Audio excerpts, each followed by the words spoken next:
வணக்கம் ஃப்ரெண்ட்ஸ், இன்றைக்கி எல்லாருக்கும் ரொம்ப பிடிச்ச பொரி உருண்டை எப்படி செய்கிறதுன்னு பார்க்கலாம். அதுக்கு முன்னாடி நீங்கள் இப்போ தான் ஃபஸ்ட் டைம் என்னோடய வீடியோஸ் பார்க்குறீங்கன்னா என்னோடய சேனலுக்கு சப்ஸ்கிரைப் பண்ணுங்கள், பக்கத்தில் இருக்க பெல் பட்டனையும் கிளிக் பண்ணுங்கள். இப்போ சமைக்க ஸ்டார்ட் பண்ணலாம். ஃபஸ்ட்டு ஸ்டவ் ஆன் பண்ணிவிட்டு கடாய் வச்சுக்கோங்க. கடாயில் நம்ம நார்மலாக மெஷரிங் கப்பில் 3 கப்பு பொரி எடுத்துக்கோங்க. 1 கப்பு வெல்லம் எடுக்க போகிறோம். அதுக்கு 3 கப்பு பொரி அதை அளந்து போட்டுக்கோங்க.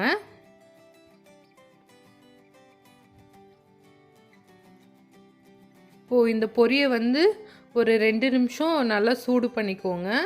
அப்போ தான் பொரியில் இருக்க அந்த மண் டஸ்டெல்லாம் உங்களுக்கு கீழே இறங்கிடும். பொரியும் நல்லா கிறிஸ்பியாக ஆகிடும்.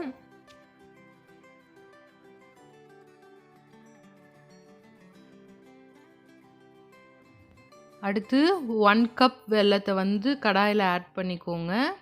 நல்லா வெல்லத்தை இடித்து பொடி பண்ணி அதுக்கப்புறம் அளந்து எடுத்துக்கோங்க. தண்ணி எதுவும் ஊற்றக்கூடாதுங்க, அதுவே மெல்ட் ஆகும். ஸ்டவ்வை மீடியம் ஃப்ளேமில் வச்சுக்கோங்க.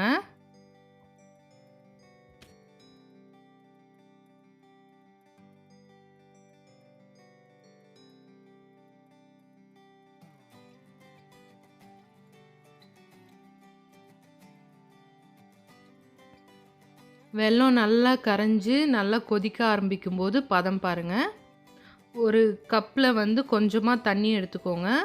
அந்த தண்ணியில் ஒரு 2-3 சொட்டு வெல்லம் விட்டிங்கன்னா உங்களுக்கு கரையாமல் எல்லாம் ஒன்றா சேர்ந்து வருது பாருங்கள். இதுதான் பதம். இப்போ உடனே நம்ம ஸ்டவ்வை ஆஃப் பண்ணிவிட்டு பொரியை போட்டு கிளறிடலாம். உடனே ஒரு 2-3 நிமிஷத்தில் நல்லா கிளறிட்டு அது ஓரளவுக்கு சூடாக இருக்கும்போதே நம்ம பொரியை உருண்டை பிடிச்சிடணும். ஆறி போச்சுன்னா உங்களுக்கு உருண்டை பிடிக்க வராது.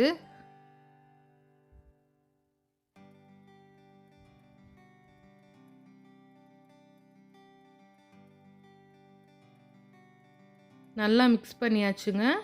இப்போது கையில் லைட்டாக பச்சை தண்ணி தொட்டுக்கோங்க, இல்லைன்னா சூடு நம்மளால் பிடிக்க முடியாது. ஒரு வாட்டியும் பொரி உருண்டை பிடிக்கும்போது கையில் லைட்டாக தண்ணி தொட்டுட்டு உருண்டை பிடிச்சிங்கன்னா உங்களுக்கு சூப்பராக வருது பாருங்கள். இதே மாதிரி எல்லாத்தையும் நம்ம உருண்டை பிடிச்சிடலாம். இப்போது சூப்பரான பொரி உருண்டை ரெடி ஆகிடுச்சுங்க. ரொம்ப சிம்பிளாக இருக்கும், உங்களுக்கு செய்கிறதுக்கு ரொம்ப ஈஸியாக இருக்கும். கண்டிப்பாக இந்த ரெசிபி உங்கள் வீட்டில் ட்ரை பண்ணி பாருங்கள். என்னோடய வீடியோஸ் உங்களுக்கு பிடிச்சிருந்தா மறக்காமல் என்னோடய சேனலுக்கு சப்ஸ்கிரைப் பண்ணுங்கள்.